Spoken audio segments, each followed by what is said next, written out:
اعوذ باللہ من الشیطان الرجیم بسم اللہ الرحمن الرحیم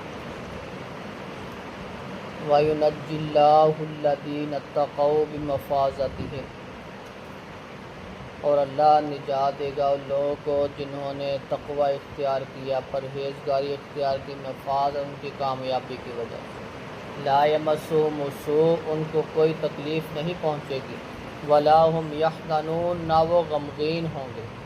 اللہ خالق کل شیء، اللہ ہر چیز کا پیدا کرنے والا ہے۔ وَهُوَ عَلَى كُلِّ شَيْءٍ وَكِيلٌ، اور وہ ہر چیز پہ وکیل ہے۔ لَهُ مَقَالِيدُ السَّمَاوَاتِ وَالْأَرْضِ، اسی کے پاس ہیں آسمان و زمین کی کنجیاں۔ وَالَّذِينَ كَفَرُوا، اور وہ لوگ جنہوں نے کفر کیا، بِآیاتِ اللَّهِ، اللہ کی آیات کے ساتھ، اولئک هم الخاسرون، یہی نقصان اٹھانے والے ہیں۔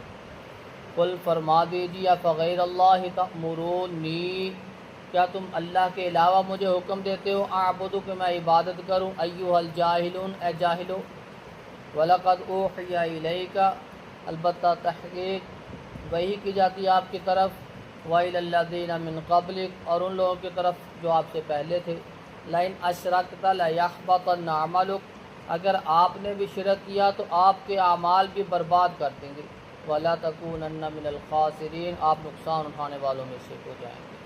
بَلِ اللَّهَ فَاعْبُدْ وَكُن مِّنَ الشَّاکِرِينَ، بلکہ اللہ کی ہی عبادت کرو اور شکر گزاروں میں سے ہو جاؤ۔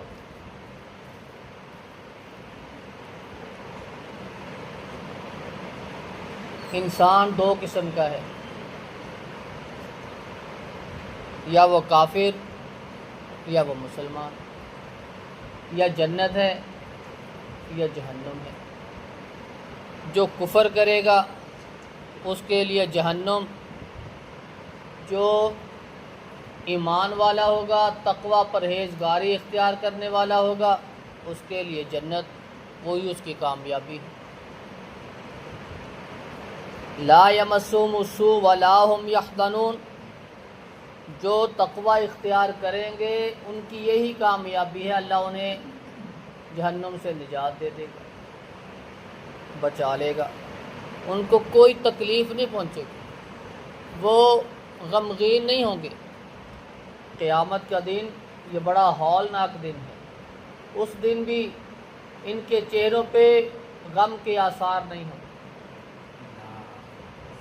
اللہ خالق کل شیء، اللہ ہر چیز کا پیدا کرنے والا ہے، وہ ہر چیز پہ کارساز ہے، وکیل ہے، اسی کے پاس آسمان و زمین کی چابیاں ہیں، ساری اختیار اسی کے پاس ہے، وہ جب چاہے، جو چاہے، جیسے چاہے وہ کر دے، اس کو کوئی پوچھنے والا نہیں ہے۔ قُلْ أَفَغَيْرَ اللَّهِ تَأْمُرُونِي أَعْبُدُ أَيُّهَا الْجَاهِلُونَ، اے جاہلو، تم اللہ کے سوا مجھے حکم دیتے ہو کہ میں ان کی عبادت کروں۔ مشرکین مکہ آپ علیہ السلام کے پاس آتے، کہتے کچھ اپنی منوا لو، کچھ ہماری مان لو، یہ 360 جو ہمارے بت ہیں آپ انہیں برا بھلا نہ کہا کریں۔ اللہ رب العزت نے آسمان سے وحی نازل کی، قُلْ يَا أَيُّهَا الْكَافِرُونَ لَا أَعْبُدُ مَا تَعْبُدُونَ وَلَا أَنْتُمْ عَابِدُونَ مَا أَعْبُدُ، میں نہیں عبادت کر سکتا ان کی جن کی تم کرتے ہو، میں تو بس ایک اللہ کی عبادت کرتا ہوں۔ وَلَقَدْ أُوحِيَ إِلَيْكَ وَإِلَى الَّذِينَ مِن قَبْلِكَ، آپ کی طرف وحی کی جاتی ہے، آپ سے پہلے بھی جو تھے ان کی طرف وحی کی جاتی تھی، جتنے انبیاء آئے ان کی طرف وحی کی گئی، ان کو اللہ کا پیغام پہنچایا گیا۔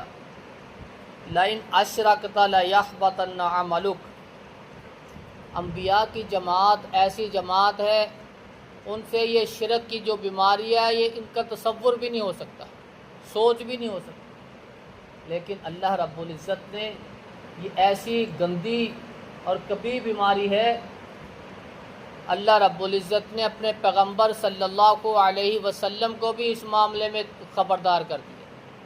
لَئِنْ أَشْرَكْتَ لَيَحْبَطَنَّ عَمَلُكَ، اگر آپ نے بھی شرک کیا نا تو آپ کے عمل بھی برباد ہو جائیں، عمل برباد ہو جائیں، یہ شرک ایسی بیماری ہے۔